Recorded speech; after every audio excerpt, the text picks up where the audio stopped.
کہ ایک شہر میں ایک ایسا آدمی تھا، مفلس تھا لیکن قرضے لیتا تھا لوگوں سے۔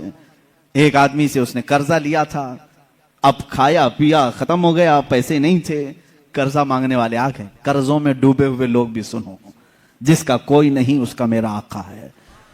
وہ شخص قرضے تو لیا تھا لیکن دے نہیں پا رہا تھا۔ اب جو قرض خواہ آدمی ہے اس نے دھمکیاں دی، نہیں دیا۔ اس کے بعد اس نے مقدمہ کر دیا قاضی کے پاس، کورٹ میں طلب ہوا۔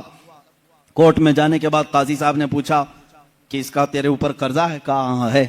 کب ادا کرے گا؟ کہا دیکھ رہا ہوں۔ کہاں سے ادا کرے گا؟ ہے ہی نہیں کچھ بھی۔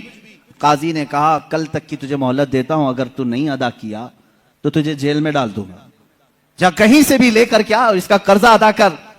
اس نے بہت ریکویسٹ کیا مجھے اور لمبا ٹائم دے، میرے چھوٹے بچے ہیں، بیوی ہیں، کون دیکھے گا؟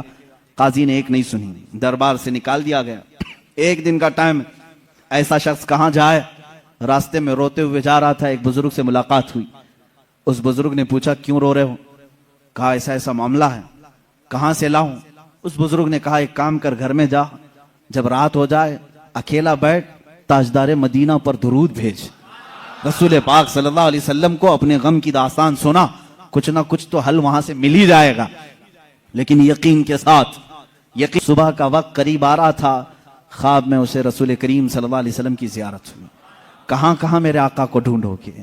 میرے آقا نے سچ فرمایا ابغونی فی ضعفائکم، تمہارے غریبوں میں، کمزوروں میں مجھے تلاش کرو۔ رسول پاک نے خود فرمایا تمہارے غریبوں میں میں مل جاؤں گا۔ اللہ کے حبیب صلی اللہ علیہ وسلم نے اس سے کہا کیوں روتا ہے، کیوں غم کرتا ہے؟ اس نے کہا قاضی نے مجھے دھمکی دی ہے، کل تک اگر نہیں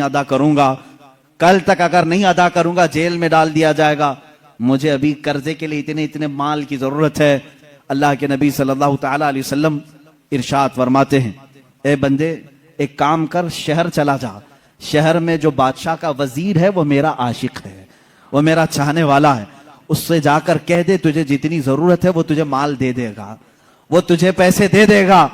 اب یہ غریب آدمی ہے، وزیر کا دربار بڑا دربار، اس نے خواب میں یہ پوچھ بھی لیا آقا اگر وہ مجھ سے سوال کرے تجھے رسول پاک نے بھیجا ہے تو میں کیا دلیل میں بات کروں گا، دلیل میں کیا چیز پیش کروں گا؟